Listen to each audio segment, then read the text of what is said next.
At the heart of Kenya's medical excellence lies the University of Nairobi, a big dream for aspiring doctors. But behind the prestige, first-year students face a baptism by fire in their labs, especially the anatomy lab. The weight of ambition weighed against the sharp scalpels and strong heads. We step into their world where dreams collide with reality, from excitement to resilience. I was so excited because it's something that I really wanted to do, and getting a chance at University of Nairobi is not easy, so I was really excited.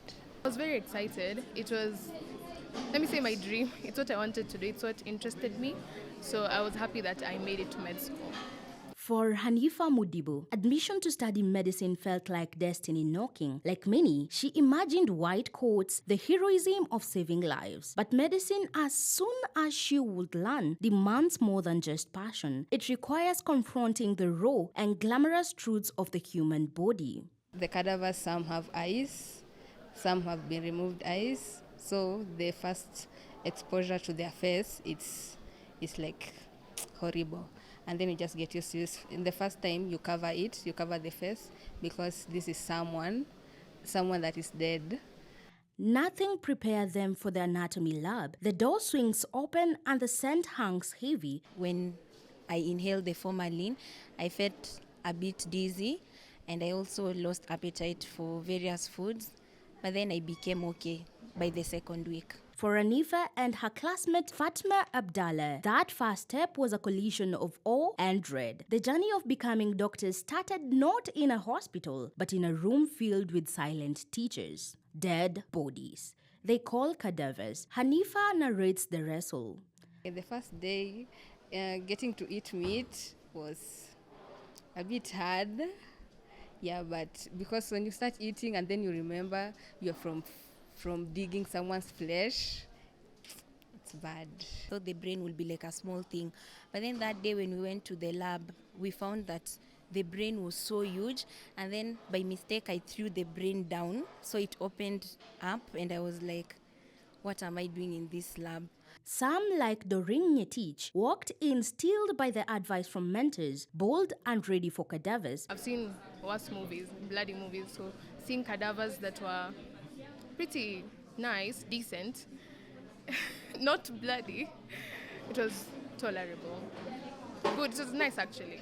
She was a feat into her passionate puzzle, medicine. 2 weeks to the end of the semester, the grind takes its toll. The reading workload for Nyetich buries her desk in notes.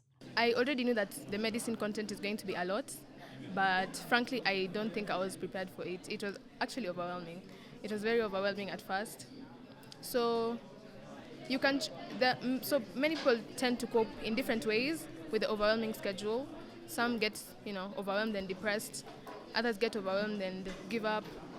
Stories covered in white lab coats might sound rough, but to others, it is a passion fulfilled. Here, it is where it all goes down, dissection and finding out from real-life experiences.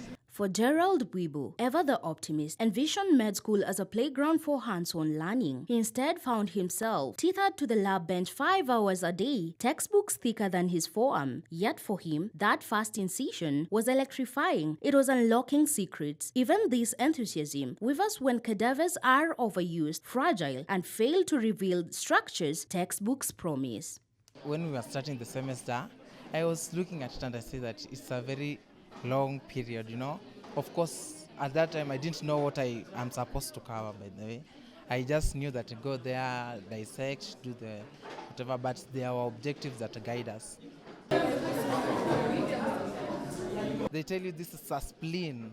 You can't really say, this, I didn't, we study online, so you research, you look at the images of the spleen, but when you see it, you see, oh, so it's this one, like they're somehow overused.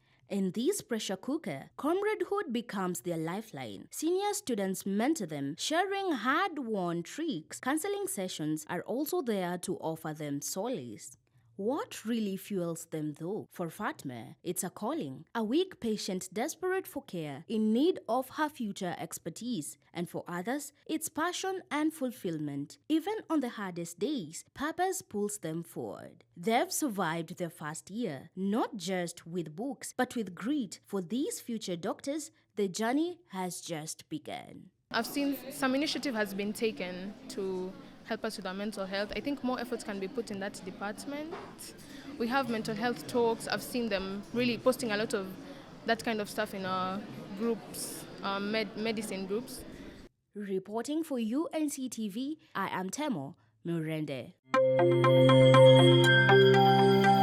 UNCTV, empowering you.